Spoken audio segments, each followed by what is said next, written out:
that's a fact, nigga. 32 extendos in my Mac, nigga. The Jackson County prosecutor says she killed a man in retaliation for her brother's death. Violent crime is a plague to Kansas City, Missouri right now. 16-year-old Jason Ugwu was murdered January 10th. His body found at a home near Paloma and Topping Avenues. Court documents claim Ugwu's sister then tried to figure out who killed her brother and seek revenge. Coppage is charged with second-degree murder and armed criminal action. Police say on January 13th, she shot and killed Keith Lars in a parking lot at Thompson and Benton in the Northeast. Did you miss me? Good morning, good vibes, good money. You tune into Real Nation. Today we're talking about Tityana Coppage. She's a 21-year-old woman from Missouri, Kansas, Missouri.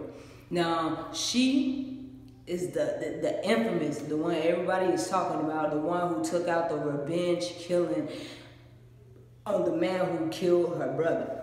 Now, this is only a little slice of the pie. This is only a small slice of the pie because 4 years ago, her little brother was killed in a drive-by shooting with their little cousin. Somebody shot up the house, or whoever shot up the house, and killed her little brother and her little cousin. Now, fast forward, her 16-year-old brother was gunned down and killed. So she done what she had to do. She tracked down the dude who killed her brother, and she shot him and she killed him. But that's not even the whole part, because after she done it, she sent a text to her brother saying, hey, I held you down, I got you. Now, she would have got away with it for me listening to the police and, you know, how they was, you know, doing the interrogation and all that. She would have got away with it if it wasn't for that text. Because it seemed like she had a good little cover up, but the text, it ruined her. Now, like I said, 4 years ago, her little brother was killed. So I'm going to show you the news clips from 4 years ago. I'm going to show you the news clips from her brother who just got killed. Now, this is a crazy story. I know her mom is crazy. 3 kids gone. 42 dog and the baby are willing to put up the money for her bond, which I think is $200,000. if I remember right, and they're willing to pay for her bond. Now, if you don't know, a few months ago, the baby, his brother committed suicide, and before his brother committed suicide, he had a few harsh words to say about the baby. So for him, I'm sure this kind of hit home, you know, knowing that him and his brother had some things that they didn't hash out, and knowing, you know, how far she went to really protect and be there for her brother even after death. Now, I'm gonna do the rest of this on audio just in case I missed a few regret things. of killing innocent kids. Of course, they wouldn't mind doing it again. Police believe 2 shooters stood on each side of the boys' home and opened fire, shooting more than 20 shots. But detectives aren't sure why. It's believed that they knew what they were doing. They were set up purposely where they were at, and that, you know, somebody in the house was probably the intended target.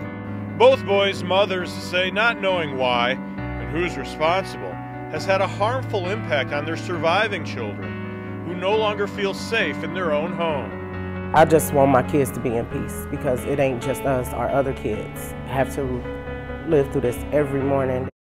So yeah, before I start the next news clip of the 16-year-old murder, it was also said that he was the actual one that was covering his little brother when his little brother was dying. He was covering him and talking to him. So it's very sad. Is now grieving the murder of a child for a second time. Last night, 16-year-old Jason Ugwu was found dead after a shooting near Paloma and Topping in KCMO. He was the older brother of another child who died in a shooting several years ago. KCTV5's Nathan Vickers is live where that shooting happened last night, and he's been speaking with family members about what happened. This is absolutely heartbreaking, Nathan. Ellen, that family is devastated. Last night, they lost a son, and on another night, more than 4 years ago, they lost another child and another shooting, one that took the lives of 2 small boys. We've been following that story ever since. Police are still investigating the shooting on Paloma Avenue that killed 16-year-old Jason Ugwu Jr.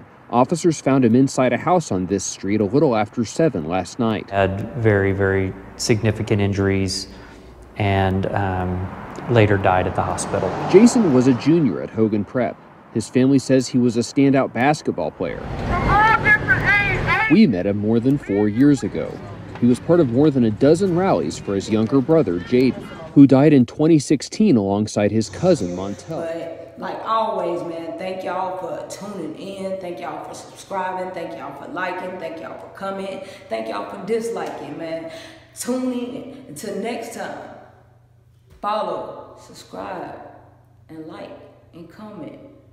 Thank y'all.